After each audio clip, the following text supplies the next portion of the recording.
My dad texted coldly, "I disown you, talk to my lawyer." I replied, "Okay." Then I withdrew every dollar I was supporting them with. 48 hours later, my mom called in panic. My father didn't hesitate. He sent a single icy text that shattered 32 years of history. "I disown you. Talk to my lawyer." I remember the light above my Denver kitchen flickering as if even the room felt the blow. My phone vibrated once, then went still in my hand. No explanation, no hesitation, just exile delivered in a sentence. I typed one word back, steady and calm. "Okay." I didn't cry, I didn't beg. Instead, I placed the phone on the counter, opened my laptop, and made one quiet decision. A decision that would destroy every lie they'd built. I've always believed kitchens hold the truth of a home. The one I grew up in back in Glendale always smelled like burnt coffee and stress. My father, Harold, liked things controlled lights, dim voices, low emotions, silent. My stepmother, Marilyn, preferred everything spotless on the surface, while a quiet tension simmered underneath. And Evan, my older brother, walked through that house like he owned every square inch of it. I learned early how to take up as little space as possible. People say birth order shapes you. Maybe it does, but in my family, it wasn't the order. It was the role. Evan was the golden child, the proof that Harold had raised a winner. I was the scapegoat, the buffer, the one who kept the chaos contained. If Evan messed up, I cleaned it. If a bill was missed, I paid it. If Harold raised his voice, it was always somehow my fault. By the time I left for college, I thought distance would fix something. It didn't. If anything, it made me more useful. I became the daughter who sent money home, the responsible one, the one who somehow always had her life together enough to patch the holes in theirs. 4 years ago, Harold cried. Crying. In my entire life, I had never seen him cry. He said the house was days from foreclosure. He said Evan had let him down, though he never explained how. He said Marilyn was sick with worry. He told me I was his last hope, the only child he could truly count on. Those words held me hostage. I agreed to help just until he got back on his feet, he said. I started paying the monthly mortgage, then the utilities, then small emergencies that somehow appeared only when I got paid. I rationalized every dollar as the cost of keeping peace. My job as an auditor made the irony painful. I could balance other people's books perfectly, but I couldn't seem to balance my own family. Still, I tried. Every holiday dinner felt like a performance. Smiles too wide. Questions, too pointed praise aimed only at Evan. Marilyn would brag about his new job or his new car, then turn to me with a soft, patronizing smile and say, "Bonnie, I just like working quietly. Nothing flashy, as if competence was a flaw." But something changed the week before the text. The air around my father grew sharp, like he was hiding something. Evan kept avoiding eye contact. Marilyn acted jittery, flinching at every notification on her phone. The cracks were forming. And then in the middle of an ordinary evening, I got a message from Uncle Robert. No explanation, just a video. A video I wasn't supposed to see. What was on that video didn't just explain the text my father sent. It set the entire story on fire. The video thumbnail showed my family crowded around the dining table in Glendale, the same table I grew up sitting at, the worn oak surface, the chipped corner Evan carved initials into when he was 12. I felt a strange pull in my chest before I even pressed play. The screen shook slightly. Uncle Robert must have been holding his phone, casually recording without much care.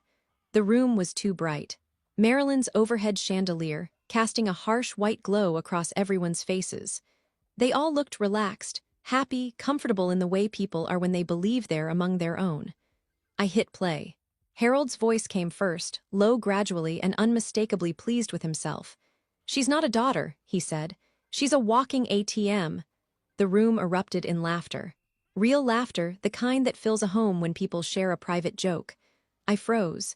Marilyn leaned forward, shaking her head like she was scolding someone, but her smile was wide. "Harold, stop," she said through laughter. "That girl works too hard for her own good. Let her feel useful." Evan chimed in, his tone light, almost bored. "Honestly, Dad, she's pathetic. You should hear how she talks at work, always trying to justify why she sends you money. It's embarrassing." The laughter swelled again. Robert snorted behind the camera. My stomach twisted, but the audio kept going, pulling me deeper into a truth I had spent years ignoring. Harold lifted his beer toward the camera like he was toasting the person filming. To my personal ATM, he said, "Long may she pay." Someone clinkegged a glass. Someone else whistled. Someone said, "Cheers." I didn't realize my hand had gone numb until the phone nearly slipped from my fingers. It wasn't just the words. It was the ease, the comfort, the absolute certainty that I would never hear any of this because in their minds, I was too desperate for belonging to ever walk away. I hit pause. The room around me felt colder. For the first time in my life, I didn't feel sad. I felt awake. I replayed the video this time, watching their faces, the relaxed postures, the careless cruelty, the total lack of guilt. It wasn't a moment of weakness. It was a pattern, a system, a world view that had existed long before I realized it. I set my phone down, blinking hard, trying to steady my breathing. I needed clarity. I needed air. I stepped out onto my apartment balcony. Denver's fall, the air was sharp against my skin, cold enough to sting. The city lights flickered like distant warnings. I leaned against the railing, the metal freezing beneath my palms, and let the truth settle in. Everything suddenly made sense. The strange tone Harold had recently taken with me, the guilt-laced comments from Marilyn, the way Evan kept inventing new emergencies I had to pay for. They weren't struggling. They weren't grateful. They weren't trying. They were planning. And the worst part, they felt entitled to it. I walked back inside, grabbed my phone again, and hit play one more time. I needed the sting, the anger, the clarity. Halfway through the video, my phone buzzed with a new text. It was from Harold. Just one line, "I disown you, talk to my lawyer." My chest tightened.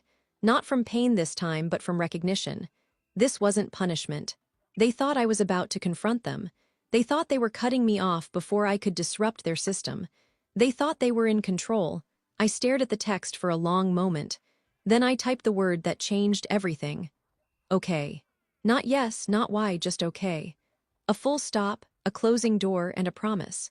Because in that moment, standing alone in my apartment, watching the people I grew up with toast to my humiliation, I realized something I had never allowed myself to see. I wasn't part of their family. I was part of their budget. The strange thing about betrayal is how quiet the aftermath feels. No screaming, no dramatic collapse, just a silence so clean it almost echoes. That was the silence in my apartment the night I typed. Okay. A silence I had never experienced growing up because in my childhood home, silence was a weapon, a punishment, a way to force submission. But here it felt like control. I placed my phone down and opened my laptop. If Harold wanted everything through his lawyer, I would give him exactly that distance, clarity, and a severing he would never mistake for a tantrum. The first tab, I opened my banking portal. The familiar blue and white dashboard loaded a quiet hum in my chest, matching the spinning wheel. When the numbers finally appeared, something inside me clicked into place. My professional training took over. This wasn't emotional anymore. It was procedural. Step 1, mortgage support, 4 years, 48 months. Every payment made on time is like clockwork. I hovered over the automatic transfer, my name listed as the sole payer, and clicked cancel. A small confirmation box popped up. "Are you sure?" I exhaled slowly. "Yes," I whispered into my empty apartment. Step 2, utilities. I had been covering certain bills for their Glendale home for years. Electricity, water, even the internet when Harold forgot. Click, click, click. Everything was canceled. Step 3, additional support payments. The emergency fund Marilyn messaged me about once a month. The periodic payments Evans somehow always needed. The little things that added up to thousands. I stopped them all. Then step 4, documentation. If Harold wanted a war built on paperwork and formalities, I was fluent in that language. I opened a blank document titled simply Payments. No drama, no commentary, just numbers, dates, amounts, descriptions, clean, neat, factual. The document grew line by line, filled with 4 years of financial sacrifice I had never once spoken aloud. Looking at it was like staring at an X-ray of a broken bone I never treated. My phone buzzed on the counter. A message from Evan, "You better not being dramatic right now." I didn't open it. Another buzz. "Marilyn, the mortgage is due tomorrow. Don't make this as harder." Delete, delete. They thought I was bluffing. They thought everything would snap back to normal once I calmed down. But I wasn't angry. I wasn't spiraling. I was done. The next morning, I woke earlier than usual. My apartment felt brighter, like someone had scrubbed the air clean. I made coffee, wrapped my hair into a neat ponytail, and sat down at my dining table with my laptop. I logged into their mortgage portal again out of habit. Payment failed. A small red banner blinked across the top of the screen. Account past due. My heart didn't race. I didn't panic. Instead, I felt something profound. Relief. It was the first visible crack in the system they had built on my shoulders. By in the afternoon, the ripple effects widened. A flood of emails hit my inbox from services tied to my financial support payment. Unsuccessful. The card declined. Account inactive. Every notification felt like a string snapping loose from my spine. Around 5, Evan called. I watched his name light up the screen, glowing with entitlement. I let it ring until it stopped. 10 seconds later, a voicemail pickup. This isn't funny. I deleted it without listening further. That night, I sat on my balcony again, watching Denver's lights stretch across the skyline. Cars hummed in the distance. The wind brushed my hair gently across my cheek. For the first time since childhood, I felt something like ownership over my life. Not pride, not victory, agency. I wasn't sabotaging them. I was removing myself from a structure built on my exploitation. And as I breathed in the cold air, a realization settled over me like frost on steel. Harold thought disowning me would weaken me, but he had forgotten one crucial truth. I was the one holding everything together, and now I wasn't holding anything, not anymore. 48 hours later, my mom called in panic. The phone lit up with Marilyn across the screen, vibrating so violently it nearly tipped off the counter. I didn't move.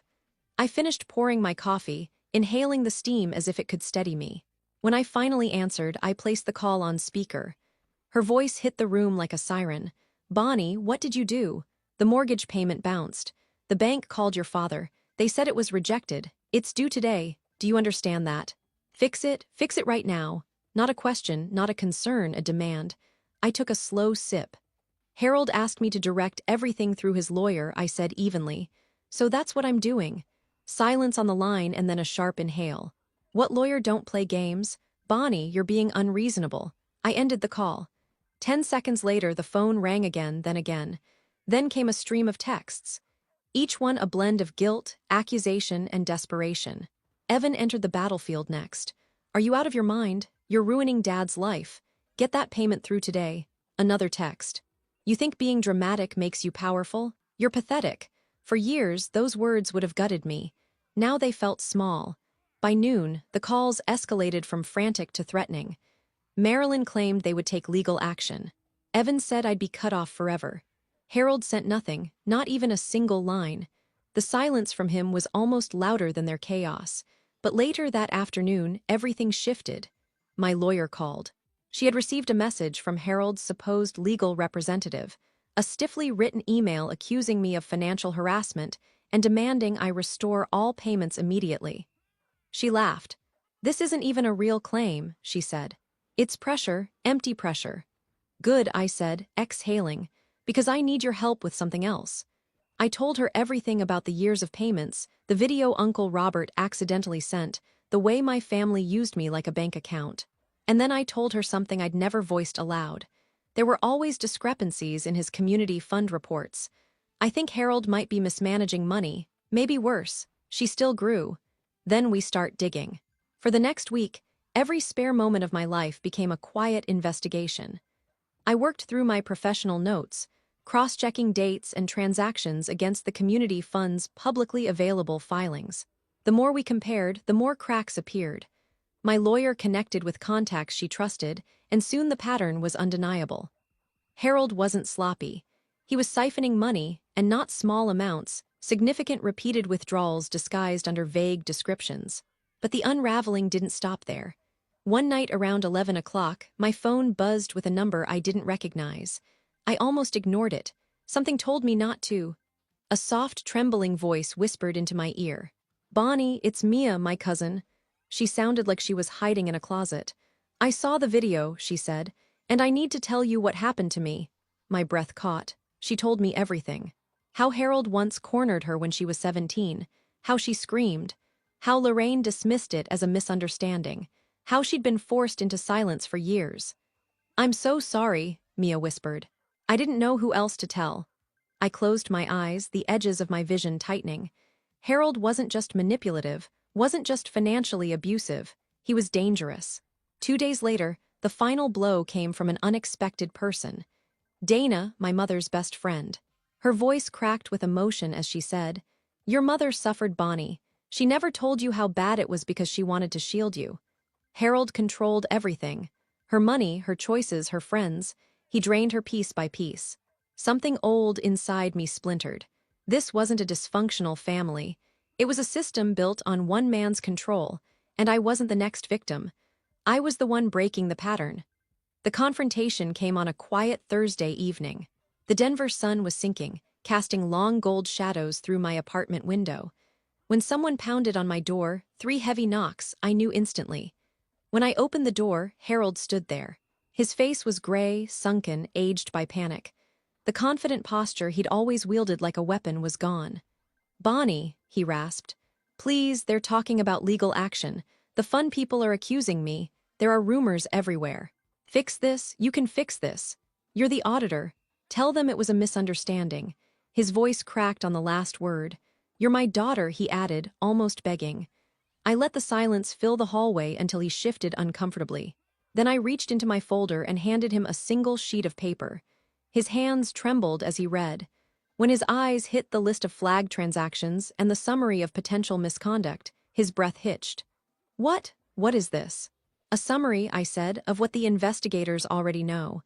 And what more people will know soon." He looked up, panic flooding his features. "You did this. It wasn't a question. It was to blame." "No," I said quietly. "You did," he shook his head, voice rising. "Bonnie, please, I need your help, you owe me." I stepped back, letting the hallway light cut the distance between us. "I don't owe you anything," I said. "And you disown me. Remember," his face crumpled. "I didn't mean that's the problem," I said. "You never do." I closed the door before he could answer. The latch clicked softly, a gentle final sound. And behind it I heard Harold's breath hitch a single broken gasp. That was the moment his entire world collapsed. Not because I destroyed anything, but because I finally stopped holding it up. The fallout moved faster than even I expected. Within a week, the Community Fund Board launched an internal review. My lawyer forwarded them the summary of discrepancies, and from there, everything unraveled. Meetings were held, statements were requested, quiet questions turned into open accusations. Harold's name, once spoken with respect, became a warning. Evan tried to defend him online, but his posts only drew attention to the investigation. People questioned motives. Screenshots circulated. His reputation cracked under the weight of his own entitlement. By the end of the month, the house in Glendale, his pride, my burden, was placed under foreclosure review. The payments I'd carried alone for 4 years had been the only thing keeping it alive. Without me, it collapsed instantly. Meanwhile, life in Denver shifted in ways I never saw coming. My boss pulled me aside after a major audit and offered me a promotion, saying she'd never seen someone handle personal pressure with such clarity. I walked out of her office with a title that finally reflected the work I'd been doing all along. One evening, standing on my balcony, I looked over the city lights and felt a quiet truth settle in. For the first time, peace wasn't something I had to pay for. In the end, I learned something simple. Family isn't defined by blood, but by how you're treated. Walking away from the people who drain me wasn't selfish. It was survival. And setting boundaries wasn't cruelty. It was freedom.